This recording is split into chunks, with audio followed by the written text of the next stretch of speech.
pertama terkait penangkapan SCL kemarin, itu benar nggak Pak? Dilakukan karena adanya saat pengacara itu Febri Diansyah itu agar kabur.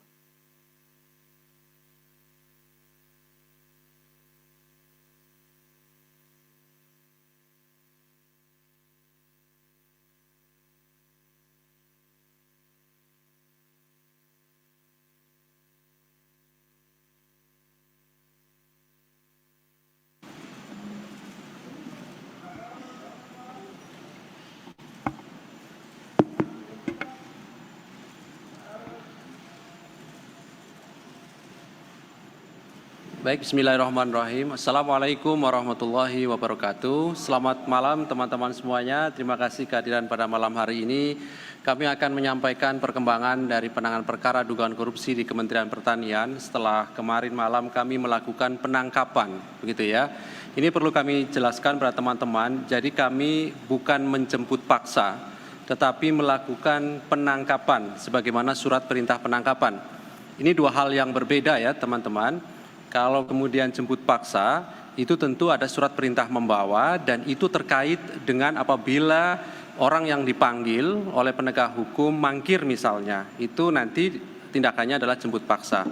Tapi dalam hal penangkapan, itu tentu wewenang penyidik sebagaimana di dalam hukum acara pidana karena seseorang yang diduga keras melakukan tindak pidana berdasarkan kecukupan alat bukti dan itu bisa dilakukan kapanpun sepanjang ada surat perintah penyidikan sebagai bagian dari upaya paksa seperti penggeledahan, penyitaan, dan lain-lain. Saya kira ini di awal perlu kami sampaikan lebih dahulu agar clear karena kami mengikuti perkembangan terkait dengan dua istilah ini yang berbeda. Baik, malam hari ini kami akan menyampaikan perkembangan dari penanganan perkara ini. Hadir malam hari ini pimpinan Pak Alek dan juga pelaksana tugas Deputi Penindakan Pak Asep. Nanti akan dibacakan beberapa poin-poin terkait dengan perkembangan penanganan perkara dimaksud yang kemarin kami juga telah mengumumkan secara resmi 3 orang tersangka. Setelahnya seperti biasa kami beri kesempatan kepada teman-teman untuk bertanya lebih lanjut. Dan kita fokuskan lebih dahulu pertanyaan dari teman-teman semuanya terkait dengan penanganan perkara dugaan korupsi di Kementerian Pertanian ini. Baik, kami silakan Pak Alek untuk membacakan poin-poin perkembangan perkara dimaksud. Ya, terima kasih Mas Ali. Assalamualaikum warahmatullahi wabarakatuh. Shalom, selamat malam, salam sejahtera untuk kita semuanya.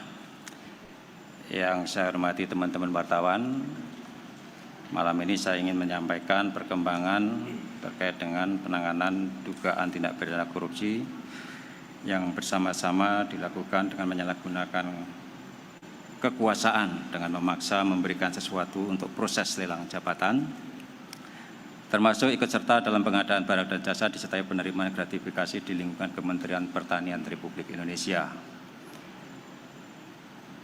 KPK sebelumnya telah menyampaikan kepada publik terkait dengan 3 orang yang ditetapkan dan diumumkan dengan status sebagai tersangka, yaitu yang pertama SJL, ini Menteri Pertanian Republik Indonesia periode 2019 sampai dengan 2024. Yang kedua KS, ini Sekretaris Jenderal Kementerian Pertanian Republik Indonesia yang kemarin penahanannya sudah diumumkan. Dan yang ketiga adalah MH, yaitu Direktur Alat dan Mesin Pertanian Direktorat Jenderal Prasarana dan Sarana Pertanian Kementerian Pertanian Republik Indonesia. Adapun konstruksi perkaranya diduga telah terjadi peristiwa sebagai berikut. SJL ini menjabat Menteri Pertanian RI untuk periode 2019 sampai dengan 2024 di Kementerian Pertanian Republik Indonesia.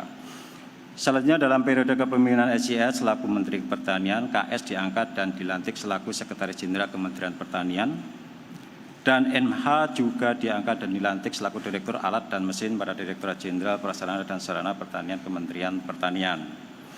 Dengan jabatannya tersebut, SJL kemudian membuat kebijakan personal yang diantaranya melakukan pungutan hingga menerima setoran dari ASN internal Kementan untuk memenuhi kebutuhan pribadi termasuk keluarga.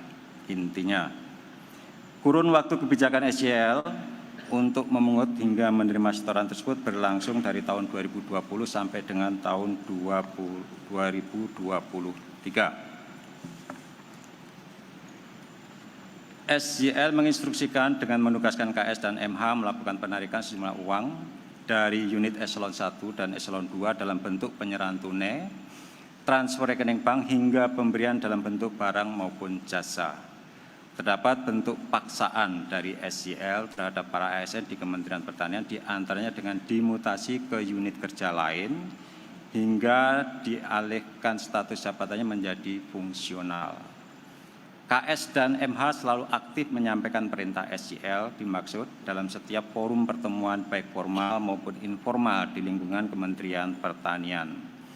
Terkait sumber uang yang digunakan diantaranya berasal dari realisasi anggaran Kementerian Pertanian yang sudah di markup, termasuk permintaan uang dari para vendor yang mendapatkan proyek di Kementerian Pertanian.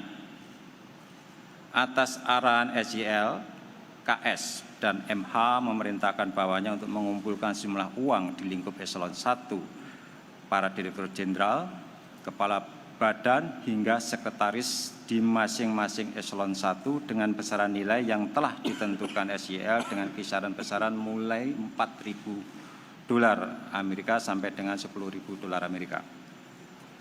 Penerimaan uang melalui KS dan MH sebagai representasi sekaligus orang kepercayaan dari SJL dilakukan rutin setiap bulannya dengan menggunakan pecahan mata uang asing.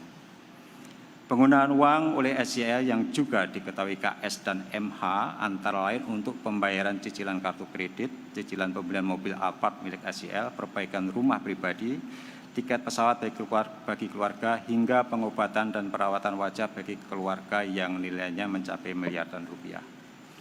Uang yang dinikmati SJL bersama-sama dengan KS dan MH sebagai bukti permulaan sejumlah sekitar 13,9 miliar rupiah. Dan penelusuran lebih lanjut masih terus dilakukan oleh tim penyidik. Terdapat penggunaan uang lain oleh SJL bersama-sama dengan KS dan MH serta sejumlah pejabat di Kementerian Pertanian untuk ibadah umroh di Tanah Suci dengan nilai miliaran rupiah.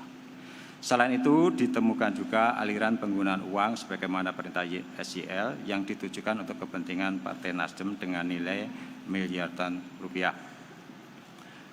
Penerimaan-penerimaan lainnya dalam bentuk gratifikasi yang diterima SJL bersama KS dan MH juga masih terus dilakukan penelusuran dan pendalaman oleh tim penyidik.